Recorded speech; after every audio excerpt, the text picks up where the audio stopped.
Hello everybody, my name is Thomas Fackler. I am the IAF co-chair of the Joint Working Group A-series, and this Joint Working Group is responsible to take care of requirements and processes related to evaluation of regions, which take care of the accreditation bodies in the specific regions, and for document which defines requirements and procedures for single accreditation bodies, which means evaluations IAF and ILAC is doing to single accreditation bodies, and more important, the evaluation of accreditation bodies being members of the region done by the regions. And for that we produce documents. It's an A-series document, whereby A1 is a requirements and procedures document for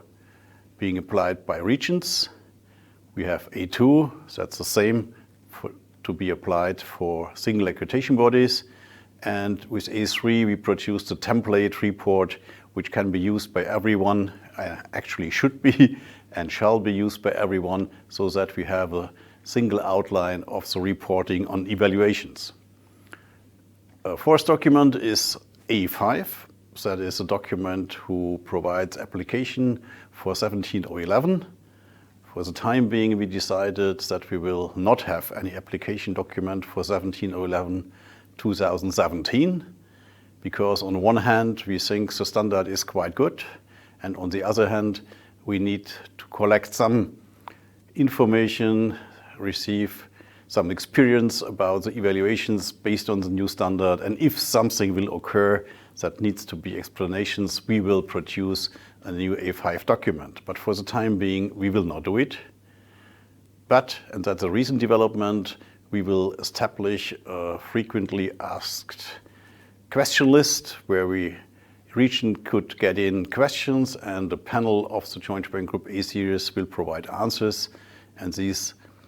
question and answers list will be published on the website of ILAC and IAF, and that could be a help for peer evaluators as well as for regions and accreditation bodies.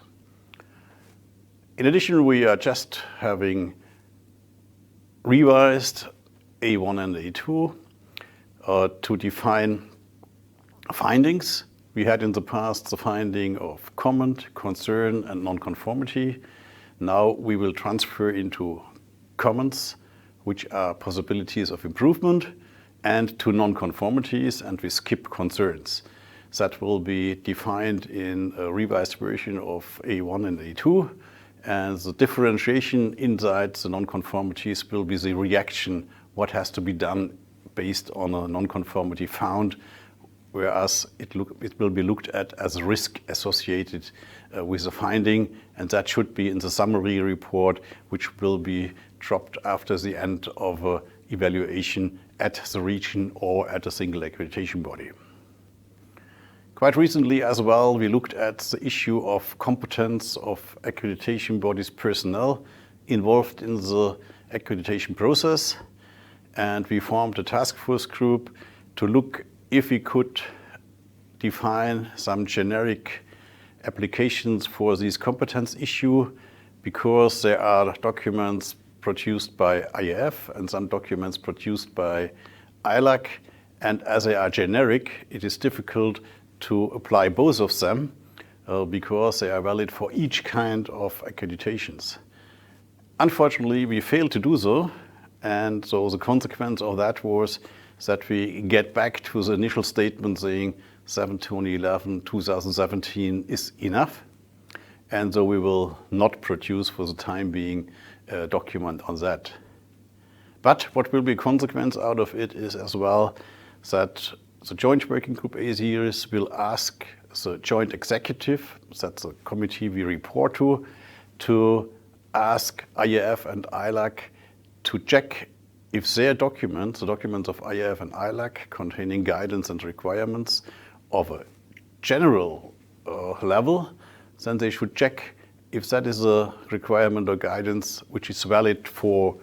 all kinds of accreditations. And if they find something like that, then these part of the documents should be shifted to the Joint Working Group A-series, and they should produce a document which is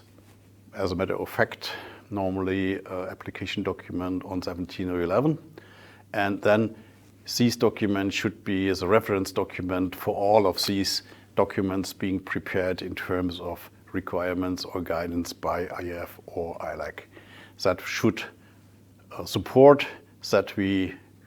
can show ourselves as a unique accreditation system worldwide, and as well that accreditation bodies working on all accreditation fields, that they can have a unique system of requirements. Additionally, we will revise A1 and A2, and A2 we will revise, splitting it in two documents, one document valid for ILAC and IAF doing its own evaluation of single accreditation bodies, which will more or less document as it is for the time being, and we will prepare another document for the regions where we will define it in more general terms, because the regions should have some freedom to prepare their requirements and guidance observing their own needs. And for A1, the revision will cover to make it more easy to enlarge the scope of an accreditation body in terms of level 3 and of subscopes as well. That is the existing work plan, but we are open to get any order from the Joint Executive Committee where we report to, and so we were looking forward to work for IAF and ILAC as a joint working group A-series. Thank you.